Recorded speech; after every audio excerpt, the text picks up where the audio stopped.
الله الرحمن الرحيم ولقد ذرأنا لجهنم كثيرا من الجن والإنس لهم قلوب لا يفقهون بها ولهم أعين لا يبصرون بها ولهم آذان لا يسمعون بها أولئك كالأنعام بل هم أضل أولئك هم الغافلون صلى اللهم صل على محمد وعلى محمد. سورہ آراف کی 179 نمبر کی 179 نمبر کی آیت ارشاد ہو رہا ہے جن و انس کی اکثر تعداد کا ٹھکانہ جہنم ہوگا اور ان کا جرم یہ ہوگا کہ انہوں نے جو ہم نے ان کو نعمتیں دی ان نعمتوں سے بجا طور پر استفادہ نہیں کیا. آنکھیں دی انہوں نے اسے دیکھا نہیں, کان دیے سنا نہیں, دل دیے سمجھنے کی کوشش نہیں کی. لہم قلوب لا یفقہون بہا, ان کے پاس دل ہے اور دل سے یہ سمجھتے ہیں, غور نہیں کرتے, فکر نہیں کرتے. دیکھیں لا یفقہون قرآن کریم نے کہا ہے, اسی سے تفقہ, اسی سے فقہ. اس کا مطلب کیا ہوتا ہے؟ فقہ یعنی دین کے اندر گہرا شعور. فقیہ اسی کو کہا جاتا ہے جو دین میں گہرا شعور رکھتا ہو. لہذا ان سے مطالبہ یہ کیا گیا کہ فقہا کے پیچھے چلو, کیونکہ وہ دین کے اندر گہرا شعور رکھتے ہیں. دل ہے اور دل سے انسان سمجھے نہیں, غور و فکر نہ کرے, تو اس کا مطلب اس نے دل کے مقصد کو جو دل دیا ہے پروردگار نے اسے پورا نہیں کیا. لہذا قرآن کہتا ہے کہ یہ جن و انس کی اکثر تعداد یہ جہنم ان کا ٹھکانہ ہوگا, اکثر تعداد جہنم میں ہوگی, اور اس بنیاد کے اوپر ہوگی کہ جو ہم نے ان کو صلاحیتیں دی تھی ان صلاحیتوں سے انہوں نے استفادہ نہیں کیا. آنکھیں دیکھنے کے لیے دی, کان سننے کے لیے دیے, دل سمجھنے کے لیے. نہ کانوں سے سنا, نہ آنکھوں سے دیکھا, نہ دل سے سمجھا. اپنے آپ کو اس مرحلے پر لے کر چلے گئے کہ جہاں پر قرآن کہتا ہے اولئک کالانعام, یہ جانور ہیں, بل ہم اضل, بلکہ جانور سے بھی بدتر ہے. اس لیے کہ جانور جس حد حیوانیت پر ہے اس سے نیچے نہیں گرتا. وہ جانور جانور ہی ہے, اس سے نیچے نہیں گرے گا کہ وہ حیوانیت سے نیچے گر جائے. یہ انسان ہے کہ اگر پست ہوتا ہے تو جانور سے بھی زیادہ پست ہو جاتا ہے. اور انسان کے سامنے پروردگار نے جو عقل و شعور اسے دیا, جو صلاحیتیں دی, ان صلاحیتوں کو دینے کے بعد اس سے مطالبہ یہ کیا کہ میری ذات تک پہنچو. خدا کی ذات تک جب انسان پہنچے گا تو خود بخود اس کے وجود کے اندر ایک معنی پیدا ہوگا, وزن پیدا ہوگا. اب بہت سارے لوگ ہیں وہ کہتے ہیں کہ ہمیں کیا حاصل ہوتا ہے, اور انہیں ایسا محسوس ہوتا ہے کہ عبادت کرنے کی بنیاد کے اوپر گویا خدا کو کچھ حاصل ہوتا ہے.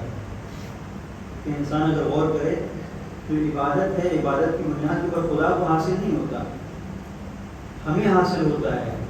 ہاں یہ اس کی ہماری تیری فکر مندی ہے کہ اس نے ہمارے لیے ایسے مختلف اصول اور ضوابط بنائے جو مختلف انداز سے انسان کو معنوی اور روحانی طور پر بلند کرتے ہیں.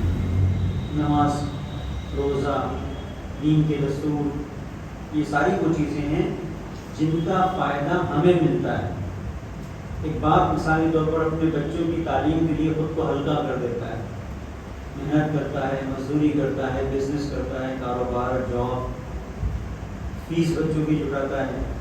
اس کی پوری آرزو اور تمنا یہ ہے کہ بچہ پڑھ لکھ لے۔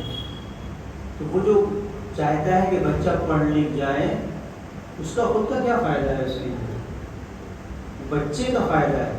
پڑھ لکھ جاؤ گے تو تم کسی مقام تک پہنچ جاؤ گے، اس کی زندگی تو گزر گئی، لیکن وہ چونکہ شفقت پدری اپنے وجود کے اندر رکھتا ہے، بچے کی محبت رکھتا ہے، اس محبت کا تقاضا یہ ہے کہ اس کا بچہ جاہل نہ ہو اور کسی ایک حیثیت پر پہنچ جائے، اور جب وہ حیثیت پر پہنچے گا تو اسے کسی مرتبے پر پہنچے گا تو خود اسے سکون ملتا ہے۔ پروردگار نے بھی اپنی مخلوق کو خلق کرنے کے بعد یہ چاہا ہے کہ تم بندگی کے تقاضوں کو پورا کرو۔ تم اگر پورا کرو گے تمہیں اس کا ثواب ملے گا اور تمہیں اس کا فائدہ ملے گا۔ انعام بھی پروردگار دے رہا ہے، ثواب بھی دے گا، اور خود تمہاری زندگی میں تم اپنی زندگی میں خود محسوس کرو گے کہ سکون تمہیں مل رہا ہے اس بندگی کی بنیاد کے اوپر۔ اسے حاصل نہیں ہو رہا ہے، وہ تمہیں ہلاکت سے بچانا چاہتا ہے۔ جناب موسیٰ کے سلسلے سے واقعہ مشہور ہے کہ بکریوں کو چرایا کرتے تھے، اس میں ایک شیطان بچہ تھا بکری کا، وہ پریشان کیا کرتا تھا۔ جناب موسیٰ بکریاں چرانے بھاگ گیا، ادھر سے ادھر سے ادھر۔ جناب موسیٰ جیسا نبی، روایت کہتی ہے، اس بکری کے بچے کے پیچھے پیچھے وہ پہاڑی پہ جا رہے ہیں، جناب موسیٰ پہاڑی پہ جا رہے ہیں، وہ وادی میں اتر رہا ہے، جناب موسیٰ بھی وادی میں اتر رہے ہیں۔ ایک ایسی جگہ پر پہنچا کہ جہاں پر ایک درہ تھا اور نیچے ایک کھائی تھی ہزاروں فٹ کی۔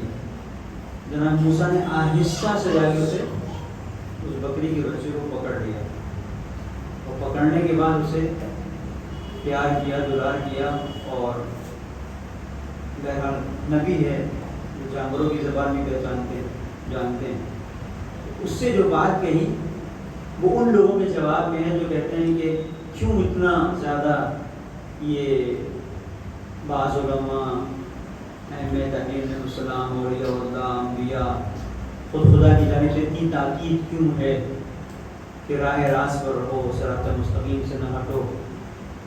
کس بنیاد کے اوپر کیوں اتنی زیادہ تاکید ہے؟ تو یہ جو جناب موسیٰ کا واقعہ ہے یہ اسے واضح کرتا ہے، اور وہ یہ ہے کہ جناب موسیٰ پھر وہاں پہنچے، اس بکری کے بچے کو پکڑا اور اسے پیار دلار کرنے کے بعد اس سے کہا کہ میں جو موسیٰ جیسا نبی جو تیرے پیچھے بھاگ رہا تھا، اس لیے نہیں بھاگ رہا تھا کہ تجھ سے مجھے کوئی فائدہ پہنچنے والا ہے، میں اس لیے بھاگ رہا تھا کہ ہو سکتا ہے تو کسی ایسی جگہ پر پہنچ جائے کہ اپنے آپ کو ہلاک کر لے۔ میں تیرے پیچھے تیری نجات کے لیے بھاگ رہا۔ تو یہی مرحلہ ہمارے ساتھ بھی ہے، جو علماء کرام بعض یہ کہتے نظر آتے ہیں اور لوگوں کو متوجہ کرتے نظر آتے ہیں کہ دین پامال نہ ہو، دین انحراف کا شکار نہ ہو، دین سے آپ نہ ہٹیں، ان کو کوئی فائدہ نہیں ہے۔ تو در حقیقت یہ چاہتے ہیں کہ انسان اس منزل پر پہنچے کہ اپنے آپ کو ہلاکت کی وادیوں میں نہ لے کے جائے، اور خدا کی تاکید بھی اسی لیے ہے، پروردگار کو کوئی فائدہ نہیں ہے، جو فائدہ پہنچنے والا ہے وہ انسان کو پہنچنے والا ہے۔ اور اسی لیے یہ جو عبودیت کا مرحلہ ہے، یہاں جب انسان مرحلے عبودیت میں قدم رکھتا ہے تو محسوس کرتا ہے کہ اس کی زندگی کی کوئی معنی ہے، کوئی مطلب ہے۔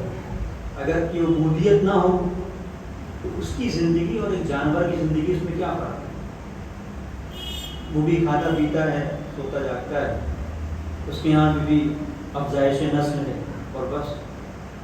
انسان کے یہاں پہ بھی یہی ہے، وہ چیز جو جانور سے انسان کو الگ کرتی ہے وہ انسان کا شعور ہے، اس کی فکر ہے۔ وہ آنکھوں سے جب وہ دیکھنے لگے جو خدا چاہے، کانوں سے وہ سننے لگے جو خدا چاہے، دل سے وہ سمجھنے لگے جو خدا چاہے، تو اب یہ اشرف المخلوقات کی منزل ہے، اب اس سے بڑھ کر کچھ نہیں ہے، یہ عالی ترین انسان کی منزل ہے۔ اور یہ وہ مرحلہ ہے کہ جہاں انسان اپنے آپ کو غفلت سے نکالتا ہے۔ غفلت سے آپ دیکھیں عام طور پر جو لوگ دنیا میں مشکلات کا شکار ہو جاتے ہیں غفلت کی بنیاد کے اوپر، ایکسیڈنٹ ہو گیا غفلت کی بنیاد کے اوپر، کاروبار میں نقصان ہوا غفلت کی بنیاد کے اوپر، ایک بہت قیمتی چیز کہیں پر انسان بھول گیا غفلت کی بنیاد کے اوپر۔ تو کبھی کبھی کوئی چیز قیمتی ہوتی ہے اسے بھول جاتا ہے غفلت کی بنیاد کے اوپر، اور کبھی کبھی کیا ہوتا ہے انسان اپنی روح کو فراموش کر دیتا ہے غفلت کی بنیاد کے اوپر۔ اور یہ جو غفلت ہے یہ ذکر سید الشہداء علیہ السلام، یہ ذکر اہل بیت اطہار علیہ السلام انسان کو غافل نہیں ہونے دیتا، یہ اس منزل پر لے کے آتا ہے کہ انسان آنکھوں سے وہ دیکھے جو خدا چاہتا ہے، کانوں سے وہ سنے جو خدا چاہتا ہے، دل سے وہ سمجھے جو خدا چاہتا ہے۔ یہ سید الشہداء کی عزاداری ہے، اس پر آپ غور کریں۔ امام موسیٰ صدر ایک شخصیت ہے، ان کی ایک الگ داستان ہے، کاش کسی اور موقع پر اگر دامن وقت میں گنجائش ہوئی تو عرض کروں گا کہ وہ شخصیت جس کے بارے میں یہ نہیں پتا کہ زندہ ہے کہ نہیں، اس شخصیت نے حضرت سید الشہداء کے سلسلے سے مختلف بیانات ہیں آپ کے، اس مرحلے کو بیان کیا ہے کہ وہ دیکھیں کہ سن 61 ہجری میں سید الشہداء کی شہادت ہے، یزید اس میں مجرم ہے، قیصر سعد مجرم ہے، ابن زیاد مجرم ہے۔ ان کا ایک سوال یہ ہے کہ کیا اگر یہ لوگ جو خاموش رہے، خاموش نہ رہتے، یزید بھی ہوتا، ابن زیاد بھی ہوتا، قیصر سعد بھی ہوتا، یہ سب کے سب ایک جگہ جمع ہو جاتے، جیسے تو الگ الگ تھے، یزید شام میں تھا، قیصر سعد کربلا میں تھا، ابن زیاد کوفے میں تھا، الگ الگ تھے، یہ سب کے سب اگر ایک جگہ جمع ہو جاتے لیکن لوگ سید الشہداء کے ساتھ ہوتے تو تمام تر طاقت کے بعد یزید کیا کر سکتا تھا، قیصر سعد کیا کر سکتا تھا، ابن زیاد کیا کر سکتا تھا، یعنی وہ چیز جو ابن زیاد کو قتل حسین تک لے کے آ رہی ہے وہ کیا ہے؟ یزید جو قتل سید الشہداء جیسا ہولناک جرم انجام دینے پر اپنے آپ کو آمادہ کر رہا ہے وہ کیا ہے؟ وہ یہ ہے کہ لوگوں کو اس نے خاموش کر دیا، لوگوں کو غافل بنا دیا، دین سے غافل بنا دیا۔ جب لوگ دین سے غافل ہو جائیں گے تو روح دین پامال ہوتی ہے، تو روح دین کا قتل کیا جاتا ہے، سید الشہداء کا قتل نہیں ہے، کہ روح دین غفلت کی بنیاد کے اوپر۔ اور یہ ذکر سید الشہداء یہ انسانوں کو ایسے غفلت سے نکالتا ہے۔ مختلف ایسے واقعات ہیں، توجہ کیجیے گا، جن میں سے ایک شخصیت ہیں آیت اللہ ہے علامہ امینی، جن کو تقریباً آپ تمام حضرات کتاب الغدیر سے پہچانتے ہیں، تشیع کا قلعہ کہا گیا ہے الغدیر کو، الغدیر جو آپ کی کتاب میں تھی۔ اور یہ ایک ایسی شخصیت ہے کہ جس سے بہت ہی محسوس طریقے سے اس شخصیت نے خود بیان کیا ہے کہ کتنی جگہوں پر مجھے ایک اشارہ ہوا ہے کہ اگر تم چاہتے ہو کہ تم اپنی تحقیق میں، اپنی کاوش میں، اپنی علمی جستجو میں کسی مقام تک پہنچو تو در سید الشہداء کے ذریعے سے آؤ۔ اس میں سے میں ایک واقعہ آپ نے نقل کر کے غفلت کو کس طریقے سے یہ ذکر ختم کرتا ہے اور کس طریقے سے در سید الشہداء انسان کو غافل نہیں ہونے دیتا، اس کی طرف آؤں گا۔ علامہ امینی نے نقل کیا ہے اپنی کتاب میں، اور ان کی زمانے میں مختلف لوگوں نے اس بات کو نقل کیا ہے کہ جب ایک کوئی بڑی کتاب لکھی جاتی ہے تو بہت سارے منابع ماخذ کی ضرورت ہوتی ہے، ریفرنسز کی ضرورت ہوتی ہے اپنی بات کو ثابت کرنے کے لیے۔ ایک کتاب کی کتاب صراط مستقیم مولا کائنات کے سلسلے سے، مولا کائنات امیر المومنین علی بن ابی طالب علیہ السلام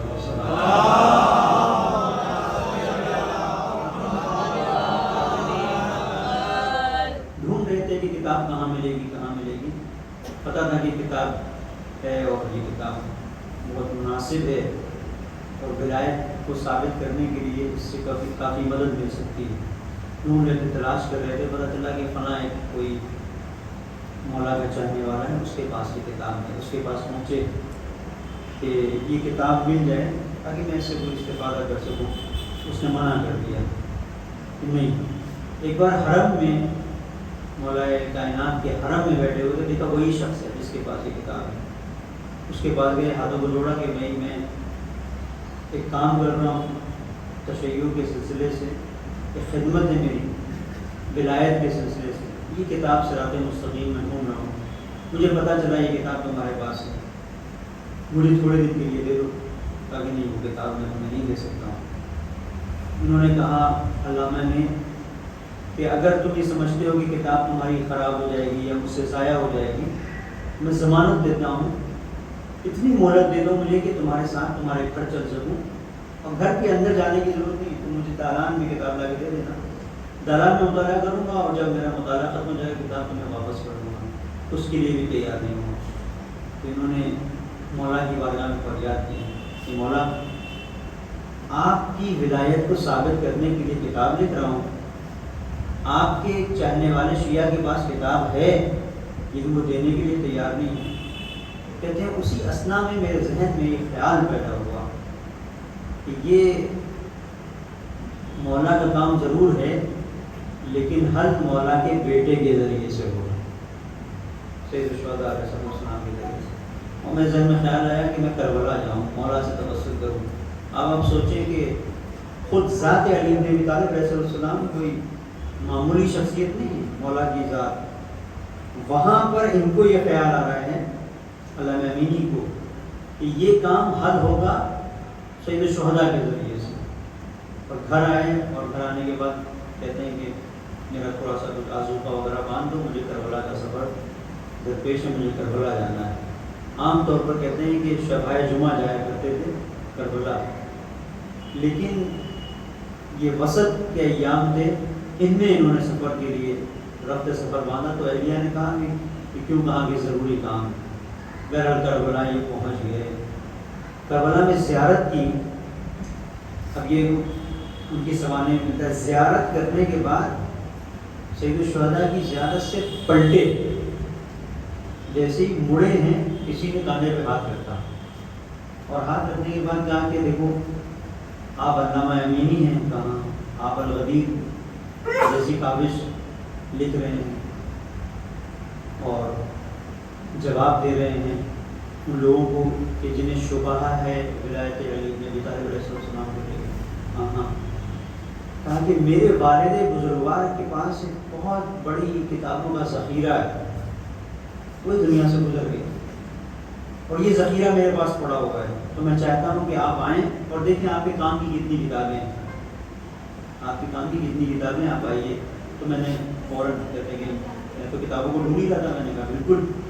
تو انہوں نے کہا اس شخصیت نے کہ ایسا ہے کہ آپ ابھی مت آئیے، صبح آئیے گا، میں ناشتہ پانی بھی آپ کو کراؤں گا، چائے پہ آپ تشریف لے کے آئیے، ناشتہ بھی کیجیے گا اور کتابوں سے استفادہ بھی کیجیے گا۔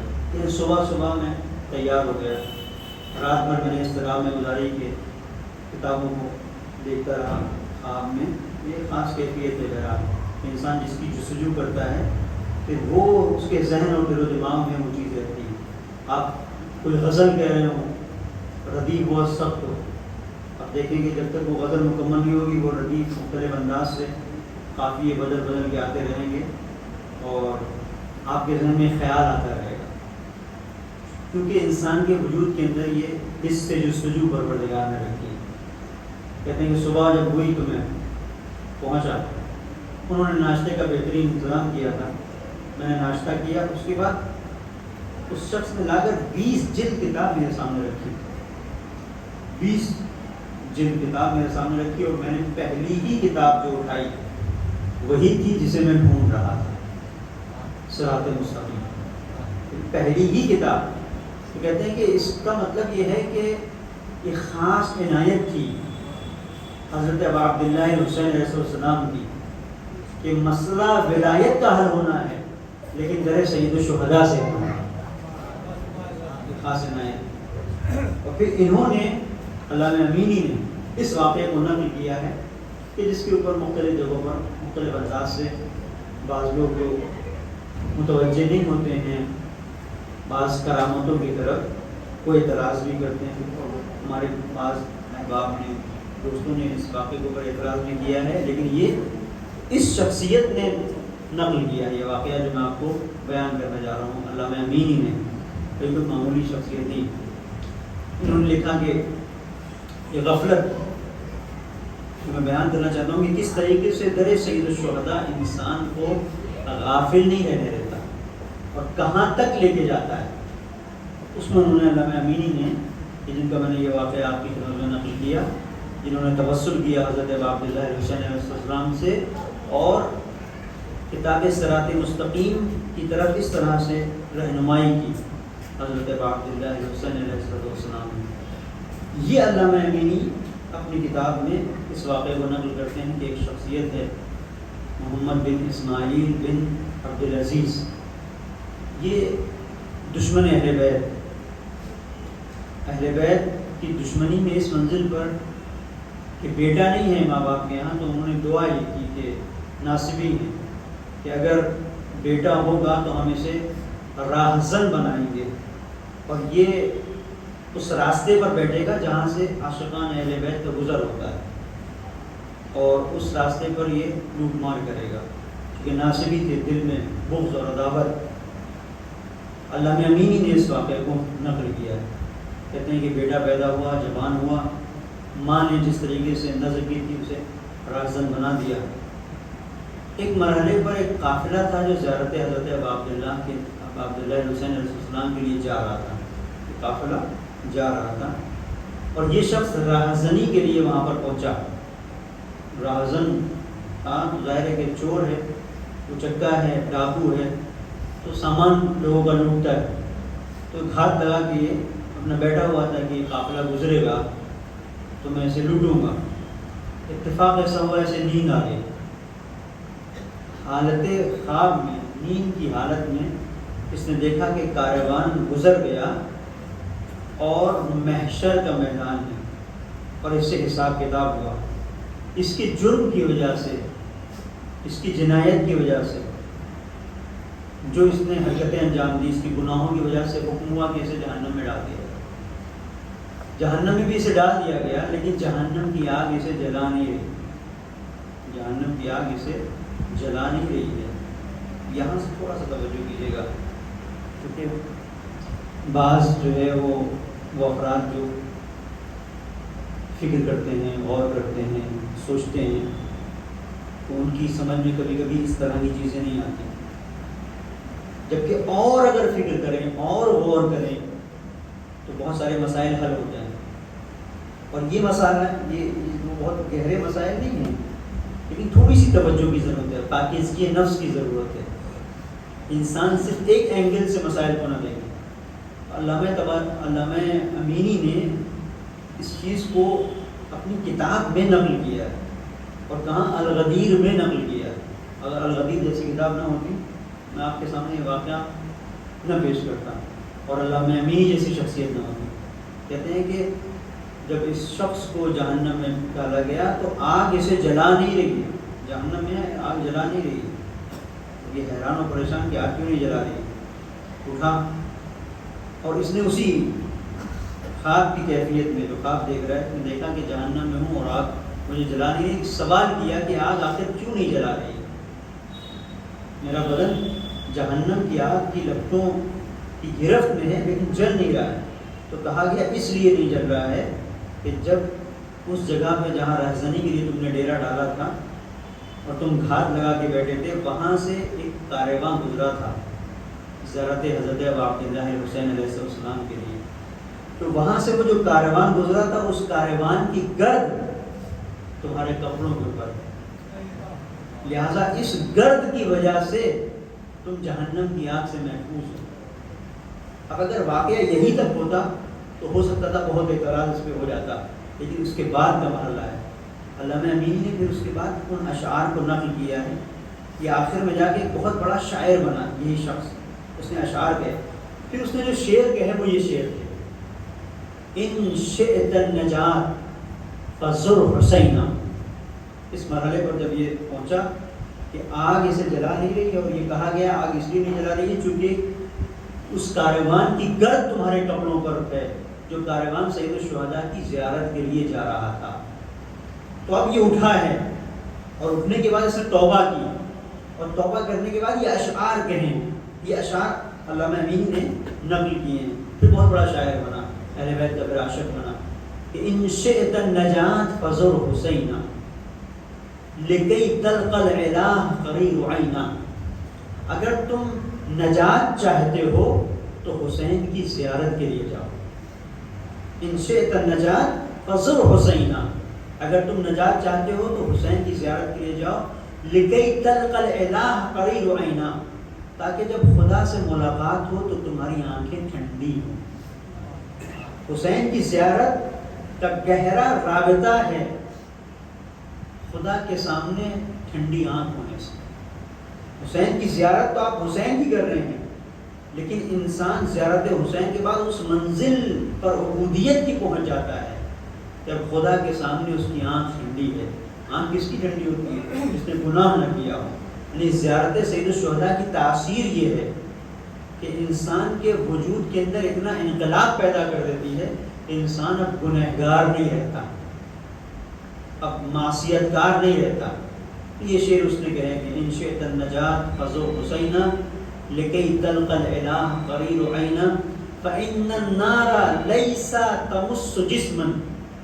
تیسرا شعر کہتا ہے، تیسرا مصرع کہتا ہے فإن النار لیس تمس جسما، اس لیے کہ یاد رکھو کہ آگ اس جسم کو جلا نہیں سکتی، من هو علیہ غبار زوار الحسینہ، کہ جس کے دامن پر سید الشہداء کے زائرین کی غبار ہو۔ اور یہاں سے غور کیجیے گا کہ مرتبہ کیا ہے سید الشہداء کا، جس کی خاک کے اندر اتنی تاثیر ہو کہ وہ انسان کو غافل نہیں رہنے دیتی، اس ذات کے اندر کتنی تاثیر ہوگی کہ جسے اگر ہم اپنے وجود کا حصہ بنا لیں، ذات سید الشہداء، ہماری فکر وہ ہو جو فکر سید الشہداء ہو، ہمارا ہم و غم وہ ہو جو ہم و غم میں سید الشہداء ہو، ہمارے سوچنے کا انداز وہ ہو جائے جو سید الشہداء کے سوچنے کا انداز ہے۔ اس کا مطلب یہ ہے کہ انسان کی اس سے بڑی کامیابی نہیں ہوگی۔ ایک صلوات پڑھ دیں محمد و آل محمد۔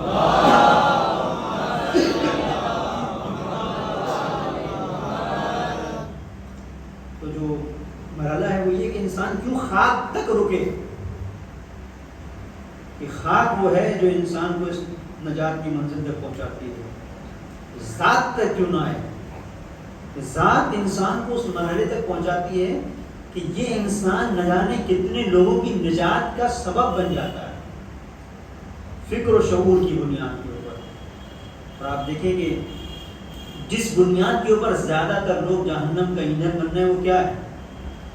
اولئک هم الغافلون، یہ وہ لوگ ہیں جو غفلت کا شکار ہیں۔ یہ بھی غفلت کا شکار تھا جس کی اس آغوش میں تربیت ہوئی کہ جو آغوش نفرتوں کی آغوش ہے، اہل بیت اطہار علیہ السلام سے نفرت کرنے والے لوگ ہیں، اور اس آغوش میں پروان چڑھنے کے باوجود صرف زائرین حسینی کی غبار اس کے دامن سے مس ہوئی، تو پروردگار نے اسے کہاں تک پہنچا دیا، جبکہ اس کا اس میں کوئی اختیار نہیں تھا۔ اب اگر انسان اپنے اختیار سے سید الشہداء کی بارگاہ میں آتا ہے، اپنے اختیار سے آتا ہے کہ مولا ہم راستہ بھٹک گئے تھے، اب ہم صحیح راستے پر آئے ہیں، اس کی نجات کی منزل پہ کیا ہوگا۔ اور انسان جتنا جتنا اس منزل عبودیت میں آگے بڑھتا ہے اور اسے محسوس ہوتا ہے کہ کچھ وہ حاصل کر رہا ہے، اس کی روح بلند ہو رہی ہے۔ جتنا جتنا منزل عبودیت پر انسان قدم رکھتا ہے اور جتنا جتنا اپنی روح کو پاکیزہ بناتا ہے، خود محسوس کرتا ہے شیرینی کو، خود محسوس کرتا ہے لذت کو، اس لیے کہ یہ ذکر پروردگار اور یہ خود عبودیت یہی در حقیقت جوہر انسانیت ہے۔ یہیں پر آ کر انسان محسوس کرتا ہے کہ ہاں حقیقت میں وہ انسان کہے جانے کے لائق ہے۔ ورنہ جیسے میں نے کل عرض کیا تھا علامہ محمد تقی جعفری کا یہ جملہ کہ آسمانوں میں قلعہ بازیاں ضرور کھا رہا ہے، یہ سمندر کی گہرائیوں میں غواصی ضرور کر رہا ہے، مچھلی سے تیز اس کی رفتار ضرور ہے، لیکن کمال یہ نہیں ہے کہ مچھلی سے تیز یہ سمندر میں تیرتا ہے یا فضاؤں میں بعض سے زیادہ تیز اڑتا ہے، کمال یہ ہے کہ انسان بن کے زمین پر کیسے چلتا ہے، یہ انسان کس حد تک اپنے آپ کو انسانیت کی حدوں میں قائم رکھے ہوئے، یہ منزل ہے۔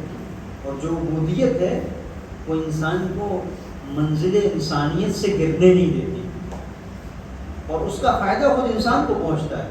کتنی ایسی جگہیں ہیں، کتنے ایسے واقعات ہیں کہ جہاں پر ایک انسان نے حاصل کچھ کرنا چاہا ہے اور بندگی کی بنیاد کے اوپر ایک ہلکا سا اس کے اندر ایک ذوق بندگی ایک ہلکا سا اگر بیدار ہو گیا تو کہاں سے کہاں پہنچ گیا۔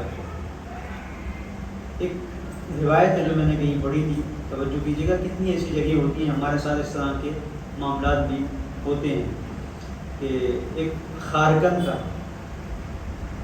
خس و خاشاک اٹھانے والا راستے سے، جھاڑیوں میں جو کانٹے ہو جاتے ہیں ان کانٹوں کو بیننے والا، آج کل بھی بہت سارے ایسے لوگ ہوتے ہیں پلاسٹک کو جمع کر رہے ہیں اور کوڑا کرکٹ اس طرح کی چیزیں۔ تو ایک خارکن تھا، اس کی والدہ نے اسے تاکید یہ کی تھی کہ بیٹا اپنا کام تم دلجوئی کے ساتھ کرنا، جو خارکنی کرتے ہو کبھی ایسا نہ ہو کہ تم نظریں اٹھا کر کسی طرف دیکھو، بس تم کانٹوں کو دیکھنا، تمہارا کام یہی ہے، کانٹوں سے ہٹ کے ادھر ادھر دیکھنا نہیں۔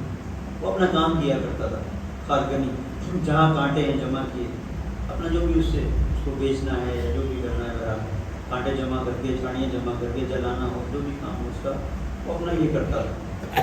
ماں کی خاص تاکید تھی کہ بیٹا کبھی بھی سر اٹھا کے کہیں دیکھنا نہیں۔ ایک بار ایسا ہوا کہ دیکھیے گا عبودیت، اس کو واضح کرنا ہے، تھوڑی سی توجہ کیجیے گا، یہ بڑا عبودیت کا ایک سرمایہ، بڑا گہرا سرمایہ ہے، یہ بڑی عمیق بحث بھی ہے اور بہت سادہ بھی ہے، انسان اگر سمجھے۔ عمیق اس لحاظ سے کہ جو کچھ بھی انسان حاصل کرتا ہے اس کی عبودیت کی بنیاد کے اوپر، سادی اس لحاظ سے ہے کہ ذرا سا انسان غور کرے تو محسوس کرے گا کہ عبودیت اگر نہ ہو تو کچھ بھی نہیں ہے اس کے وجود کے اندر، وہ خالی ہے، اس میں اور گائے میں، اس میں اور بیل میں، اس میں اور ایک معمولی بلی میں اور کسی جانور میں کوئی فرق نہیں ہے۔ فرق پیدا ہوتا ہے شعور سے، شعور انسان کو لے کے آتا ہے منزل عبودیت تک، اور پھر وہ شعور نہیں جو عبودیت کی راہوں سے انسان کو بھٹکا دے۔ جو خارکن تھا، اس کی والدہ نے اس خاص تاکید کی کہ سر کو اٹھانا نہیں اور کچھ دوسرے مناظر کو مت دیکھنا، اپنے کام سے کام رکھنا۔ اتفاق ایسا ہوا، خارکنی کر رہا تھا، مشغول تھا، ایک بادشاہ کا قافلہ گزرا اور بادشاہ کی بیٹی بھی تھی اس قافلے کے ہمراہ۔ اس کی نظر پڑ گئی، نظر اس نے اٹھا کے دیکھا تو دیکھتا رہ گیا، اس نے جمال فریفتہ ہو گیا۔ اب فریفتہ جب ہو گیا اور اس کے وجود کے اندر یہ بات آ گئی کہ بادشاہ کی یہ بیٹی اگر میری زندگی میں نہیں آئی تو زندگی پھر بیکار۔ یہی وہ مرحلہ ہے کہ دیکھیں انسان کہاں ہوتا ہے اور کہاں پہنچ جاتا ہے۔ قرآن کریم کیا کہہ رہا ہے؟ وَلَقَدْ ذَرَأْنَا لِجَهَنَّمَ كَثِيرًا مِنَ الْجِنِّ وَالْإِنسِ لَهُمْ قُلُوبٌ لَا يَفْقَهُونَ بِهَا وَلَهُمْ أَعْيُنٌ لَا يُبْصِرُونَ بِهَا۔ آنکھیں ہیں لیکن دیکھتے نہیں۔ اب یہ آنکھیں تھیں لیکن دیکھ کچھ اور رہا تھا۔ آنکھیں ہیں، ان آنکھوں سے وہ دیکھو جو خدا چاہتا ہے، اگر وہ دیکھو گے جو شیطان چاہتا ہے تو شیطان پھر کہیں کا چھوڑے گا نہیں۔ اب یہ خارکن معمولی ایک انسان اور اس کی نظریں بادشاہ کی بیٹی کے اوپر، اب کیا کرے؟ آیا اپنی ماں سے کہا کہ ماں اگر ہو سکے تو میں اس بادشاہ کی بیٹی سے شادی کرنا چاہتا ہوں۔ ماں نے اس کو سنائی، پھٹکارا، ڈانٹ کیا کہے گی ماں؟ اپنے آپ کو دیکھو اور بادشاہ کی بیٹی کو دیکھو، تمہاری حیثیت کیا ہے؟ اور تم سے میں نے پہلے نہیں کہا تھا کہ ایسا مت کرنا، تم مانے نہیں۔ یہ آنکھوں کے ذریعے سے انسان کہاں کہاں کتنے جوخم بھرے معاملات میں گرفتار ہو جاتا ہے۔ اب یہ تو گرفتار ہو کے ایسے کہنا جو تم ڈانٹ لو کچھ بھی کر لو لیکن میری زندگی تو نہیں، جب تک یہ وصال نہ ہو جائے۔ ماں پریشان، اس نے چارپائی پکڑ لی. روز بروز بدن نہیں ہوتا گیا, لاغر ہوتا گیا. ماں ہے, کچھ دن تو ڈاٹا ڈبتا کھانا وانا بنا کے دیتی رہی. آخر میں دیکھا کہ نہیں, یہ تو اس کی طبیعت خراب ہو رہی ہے, تو کبھی مالش کے پاس, کبھی حکیم کے پاس, کبھی کسی کے پاس, کبھی کسی کے پاس, کچھ نہیں ہوا. ایک سمجھدار وزیر تھا, اس سمجھدار وزیر نے کہا کہ ایک کام کرو, اس سے کہو کہ جو میں کہوں ویسے کرنا ہے. اور وہ کام یہ ہے کہ فلاں جگہ سے بادشاہ کا گزر ہوتا ہے, تقریباً روز بادشاہ سیر سپاٹے کے لیے وہاں سے گزرتا ہے. اس جگہ پر جا کر مصلی بچھا دے اور عبادت کرنا شروع کر دے, عبادت کرنا شروع کر دے. اور یہ اگر نہ چاہے تو اس سے کہنا کہ دیکھو اگر عبادت نہیں کرو گے تو کچھ حاصل نہیں ہونے والا ہے, عبادت اگر کرو گے تو میں ضمانت دیتا ہوں, میں ضمانت دیتا ہوں اگر میرے اوپر یقین ہے. اور اب یہ ہوا کہ بہرحال اس نے اعتبار کیا, وزیر کی بات کے اوپر مصلی بچھا دیا. اب اس سے کہا کہ پہلی غلطی تو تم نے کر دی ہے, خارکنی چھوڑ کے تو تم نے اس کو دیکھ لیا, لیکن مصلی چھوڑ کے بادشاہ کے قافلے کو دیکھنا نہیں ہے. بس نماز پڑھنی ہے, عبادت کرنی ہے, تسبیح پڑھنی ہے, ذکر کرنا ہے, تقدیس کرنا ہے, اپنی عبادت میں مشغول, بے نیازی, کسی کی طرف کوئی توجہ نہیں. اب بادشاہ کا چونکہ ادھر سے گزر ہوتا تھا, صبح گزرا دیکھا ایک جوان ہے جو عبادت میں مشغول, شام کو گزرا پھر دیکھا کہ وہ عبادت میں مشغول ہے, دوسرے دن تیسرے دن مسلسل وہ گزرتا ہے. دیکھتا ہے کہ لوگ بادشاہ کو دیکھنے کے لیے اپنے کام کاج کو, کاروبار کو چھوڑ کے بھاگتے ہیں کہ بادشاہ آ رہا ہے, جس کام میں مشغول ہے اسے چھوڑ دیتے ہیں. اور یہ کتنا بے نیاز انسان ہے کہ مصلی پر ہے تو بس وہ عبادت کر رہا ہے, خدا سے کتنا نزدیک ہے. بادشاہ کے لیے کوئی بڑی بات نہیں ہے خزانے میں سے کسی کو کچھ دے دینا, اس کے لیے کوئی بڑی بات نہیں. بادشاہ تو سوچتا ہی ہے کہ ہمیں کوئی ایک ایسا وارث مل جائے کہ جس کا قلبی تعلق نہ تخت سے ہو, نہ تاج سے ہو, نہ حکومت سے ہو, وہی ہمارے لیے بہتر ہے. تو بادشاہ تو تلاشی کر رہا تھا کسی نہ کسی ایسے فرد کو کہ جسے اپنی بیٹی سے رشتہ ازدواج میں جوڑا جا سکے. اور وہ بادشاہ بھی بابصیرت بادشاہ تھا, وہ اپنے جیسے بادشاہوں کو, ان کے شہزادوں کو نہیں دیکھ رہا تھا, وہ نکلتا ہی اس لیے تھا کہ کہیں مجھے ایک جوہر مل جائے. اب جب اس نے دیکھا کہ یہ اس طریقے سے نماز اور اس طریقے سے مسلسل عبادت اور اس طریقے سے ذکر اور تسبیح میں لگا ہوا ہے, تو وزیر کو بلایا, کہا مجھے ایسے ہی جوان کی تلاش تھی, اپنی بیٹی کے لیے مجھے ایسے ہی جوان کی تلاش تھی. ظاہراً علامہ نراقی نے اس واقعے کو نقل کرنے کے بعد نیچے جو حاشیہ لکھا ہے میں وہ آپ کی خدمت میں پیش کر رہا ہوں. آپ فرماتے ہیں کہ جب اس منزل پر یہ داستان پہنچی کہ بادشاہ کی جانب سے کہا گیا, اس کی ماں کو بلایا گیا کہ بھائی تمہارے بیٹے سے شادی ہونا ہے, تو اس مرحلے پر اس جوان نے یہ کہا, خدایا کتنا عظیم تیری ذات ہے اور کتنا بڑا سرمایہ ہے عبودیت کا کہ میں نے تیری عبادت سوچ کے نہیں کی تھی, تیری عبادت یہ سوچ کے نہیں کی تھی کہ تیری بندگی کر رہا ہوں, عبادت اس لیے کی تھی کہ بادشاہ کی بیٹی مل جائے. تو جب عبادت میں نے اس لیے کی کہ بادشاہ کی بیٹی مل جائے, اور صرف یہ ظاہری عبادت تھی جس کے اندر روح نہیں تھی, تو اتنی بڑی عطا مجھے مل رہی ہے, تو اگر میں سر کو خالصتاً تیرے سامنے جھکا دیتا تو مجھے کیا کچھ نہیں مل جاتا. ایک صلوات پڑھ دیں محمد اور آل محمد.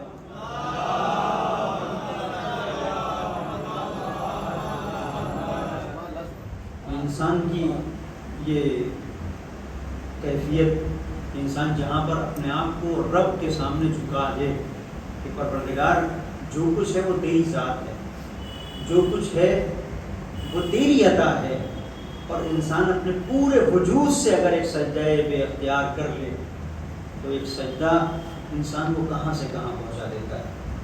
اور یہ ذکر سید الشہداء علیہ السلام, یہ ذکر اہل بیت اطہار علیہ السلام, یہ انسان کو عالی ترین مقامات سے نوازتا ہے کہ اس کی بنیاد کے اوپر روح میں پاکیزگی پیدا ہوتی ہے.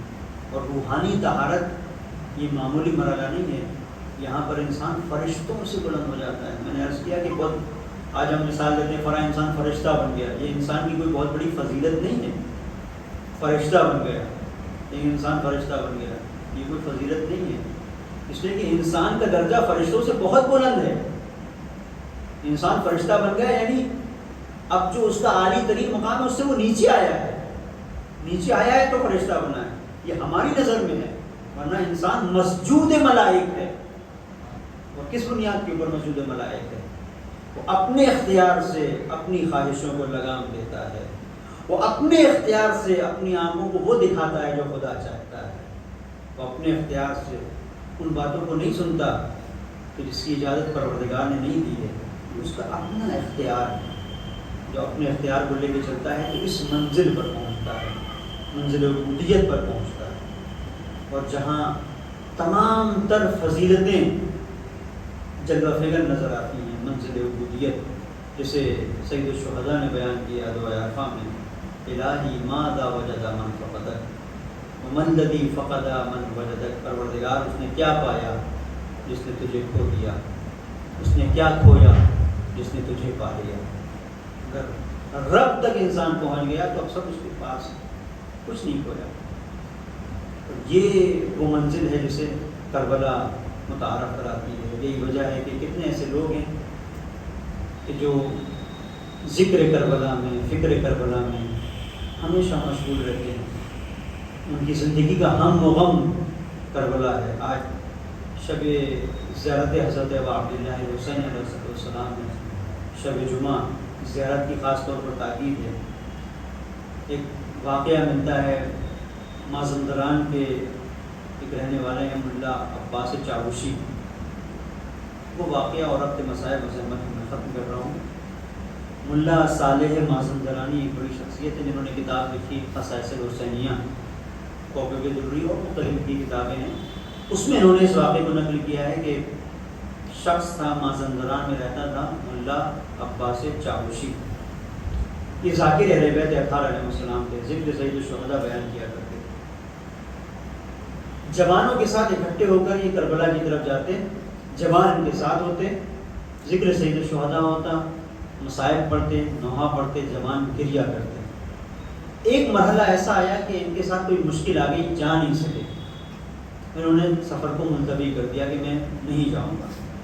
جوان اکٹھے ہوئے کہ ہر سال لے کے جاتے تھے، لہٰذا جوان سامنے آئے کہ نہیں، ہر سال آپ کے بغیر ہم زیارت پر نہیں جاتے، اس بار بھی آپ کے بغیر نہیں جائیں گے. اب میرے ساتھ یہ مشکل ہے، تو ہم مشکل کو ہم حل کریں گے.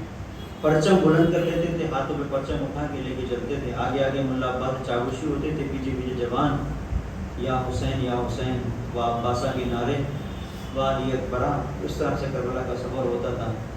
اس بار مشکل تھی، جوانوں نے کہا ہم مشکل کو حل کریں گے، آپ چلیے. اب اگر کوئی انسان سفر کر رہا ہو، سفر زیارت کربلا، اس کے ساتھ کوئی مشکل آ جائے، وہ جانتا ہے، اس کا دل جانتا ہے کتنا سخت ہو جاتا ہے. انسان ایک آرزو کرتا ہے، امید لگاتا ہے، نہ جانے کتنے عہد و پیمان ہیں جو سوچتا ہے کہ بارگاہ حضرت ابا عبداللہ میں جا کے ہم تجدید بیعت کریں گے، ہم پیمان کریں گے، ہم عہد کریں گے کہ مولا یہ آلودہ گناہوں میں زندگی ہے، اسے پاکیزہ بنا دو. نہ جانے کتنے ایسے عہد ہوتے ہیں جو انسان اپنے اور اپنے امام کے درمیان میں رکھتا ہے، اور اسے پتہ چلے کہ کربلا جا نہیں سکتا تو کیا کیفیت ہوتی ہے. ایسی ہی کیفیت تھی. جب جوانوں نے آ کے کہا کہ نہیں ہم مشکل کو حل کریں گے، کہا کہ چلو آپ کے بغیر یہ سفر ادھورا ہے. جوان اکٹھا ہوئے اور ملا عباس چاوشی سے کہا کہ ہر مشکل کو ہم حل کریں گے. ایک بار پھر کچھ لوگ نکلے کربلا کی طرف. آج کا جیسا سفر نہیں تھا. پہلے جو سفر ہوتا تھا لوگ سراؤں میں رکتے تھے، کاروان ہوتا تھا، قافلہ ہوتا تھا، اونٹوں کے ذریعے سے، خچروں پر، گھوڑوں کے ذریعے سے یہ سفر طے ہوتا تھا. اور اس سفر میں 1-2 دن تو بہت کم تھے، 7 دن، 10 دن، 12 دن، 1 مہینہ، یہ اتنا طولانی سفر ہوا کرتا تھا. پہلے سے مارجن لے کے چلتے تھے. اب یہ سب کے سب نکلے، کربلا کی منزلوں سے نزدیک ہوئے، ایک ایسے مقام پر پہنچے جہاں پہ سرائے تھا. دور سے دیکھا حضرت ابا عبداللہ الحسین علیہ السلام کا حرم نظر آ رہا. آج کل کی طرح لائٹ تو تھی نہیں، قندیلیں روشن ہوتی تھی، قندیل جل رہی تھی، گنبد تھا سنہرا، مولا کا نظر آ رہا تھا. دور سے دیکھا سلام کیا، دل ٹوٹ گیا، السلام علیکہ یا ابا عبداللہ۔ اور اس کے بعد ہر ایک نے چشم تصور میں کربلا کے واقعے کو دیکھا، حسین کو تنہا دیکھا، کبھی قاسم کی لاش اٹھاتے ہوئے دیکھا، کبھی علی اکبر کی لاش پہ پہنچتے ہوئے دیکھا، کبھی عباس کے بازوؤں کو اٹھاتے ہوئے دیکھا۔ ہر ایک کا اپنا ایک تصور تھا۔ جب آپ کربلا جاتے ہیں تو آپ کے سامنے مختلف خیالات آتے ہیں۔ کہیں پر ایسا ہوتا ہے جب تشنگی غالب آتی ہے تو آپ کو سکینہ کا خیال آ جاتا ہے، کبھی علی اصغر کا خیال آ جاتا ہے، کبھی آپ جب دیکھتے ہیں گرمی کی شدت بہت زیادہ ہے تو آپ کو خیال آتا ہے کہ کس طریقے سے اس گرمی کی شدت میں حسین کے ننھے ننھے بچے ایک خاک گرم کربلا پر ننگے پاؤں کیسے ادھر سے ادھر جا رہے تھے۔ یہ سارے تصورات ہیں جو انسان اپنے ساتھ لے کے چلتا ہے، اور انسان کے محبت کا یہ سرمایہ ہے۔ دور سے دیکھا کہ گنبد نظر آ رہا ہے۔ ایک مرتبہ اپنے جو ساتھ میں جوان تھے ان سے کہا کہ جوانوں اب آرام بعد میں کرنا، چلو چلتے ہیں، پہلے سید الشہداء کی زیارت کر لیتے ہیں۔ روایت یہ کہتی ہے کہ ہر ایک کسی بھی آپ معصوم کی زیارت کے لیے اگر جائیں تو اس کے خاص آداب ہیں۔ آداب زیارت یہ ہیں کہ غسل کرے انسان، پاکیزہ لباس پہنے، عطر لگائے، خوشبو لگائے، اس کے بعد زیارت کے لیے جائے۔ یہ صرف تنہا زیارت حضرت عبداللہ حسین ہے۔ یہاں پر کہا گیا جس حالت میں ہو اسی حالت میں آ جاؤ، غبار آلود ہو غبار آلود صورت میں آؤ، خاک ہے سر پر پڑی ہوئی اسی خاک کے ساتھ آ جاؤ، گرد میں ہٹے ہوئے ہو اسی گرد میں ہٹے ہوئے آ جاؤ، اس لیے کہ یہ وہ شخصیت ہے، یہ وہ ذات ہے جسے غسل و کفن نہیں ملا، جس کا لاشا کربلا کی ریت پر پڑا رہا، تپتے ہوئے صحرا میں پڑا رہا۔ تو جس حالت میں آنا چاہو اس حالت میں آؤ۔ بازیدوں انہوں نے جوانوں سے کہا چلو جوانوں چلتے ہیں، آرام بعد میں کریں گے۔ جوان بھی کتنے عاشق تھے، کہا ہاں آپ کے ساتھ چلتے ہیں، آپ ذکر سید الشہداء بیان کیجیے گا، مصائب سید الشہداء ہوں گے۔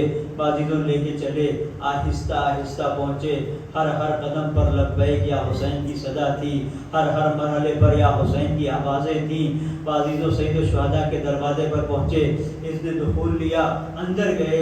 اب یہ مرحلہ تھا کہ کیا پڑھیں، مصائب کے کون سے گوشے کو لے کے آئیں، کس طریقے سے ذکر سید الشہداء کریں۔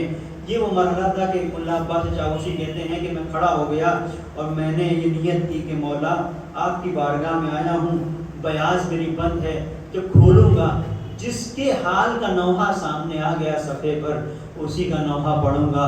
اب جو بیاض کو کھولا مولا کے کڑیل جوان علی اکبر کا نوحہ تھا۔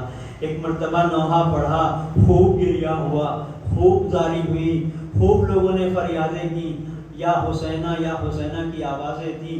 مجھے نہیں معلوم کہ مصائب کے کس گوشے کی طرف اشارہ کیا جناب علی اکبر کے، شاید پڑھا ہو ایک مرتبہ جب علی اکبر نے آواز دی ہے تو حسین نے کمر کو تھام کے کہا ہوگا اے بیٹا علی اکبر تیرے چچا نے میری کمر توڑ دی لیکن تیرے جانے نے میری آنکھوں سے بینائی چھین لی، اے میرے بلال میرے بیٹا آواز تو کہاں ہو۔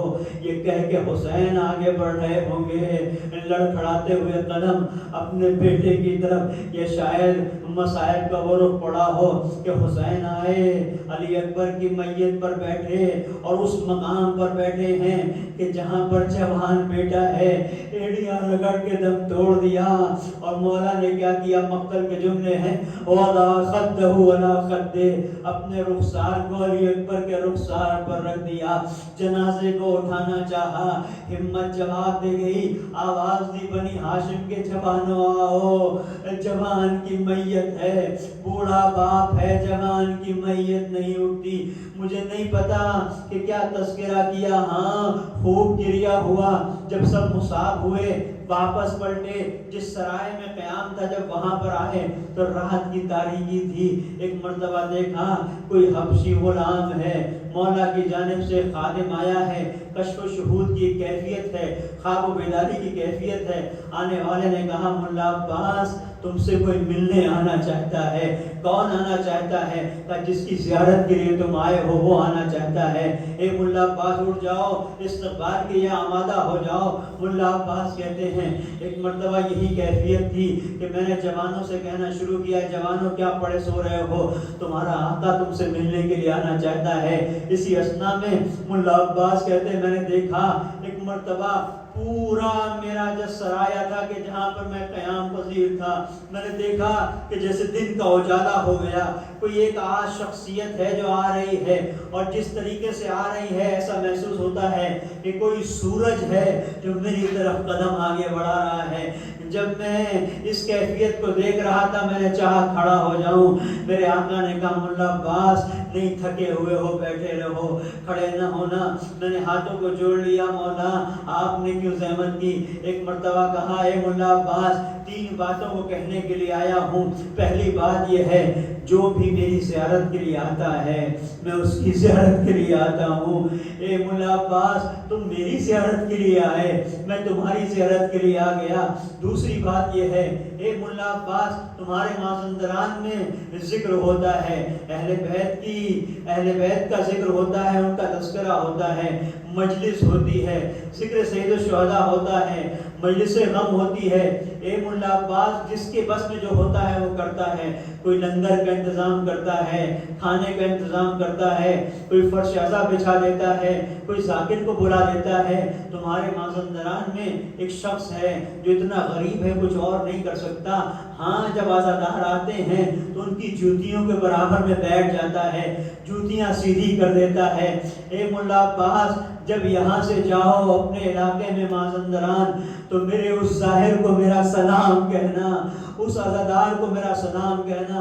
اے عزیزو حسین کسی کو بھولتے نہیں ہیں، اگر کوئی حسین کے عزادار کی جوتی بھی برابر کر دیتا ہے حسین اسے سلام کرتے ہیں۔ ہاتھوں کو جوڑا اے ملا عباس، ایک بات اور ملا عباس نے ہاتھوں کو جوڑا، مولا آپ کیا کہنا چاہتے ہیں؟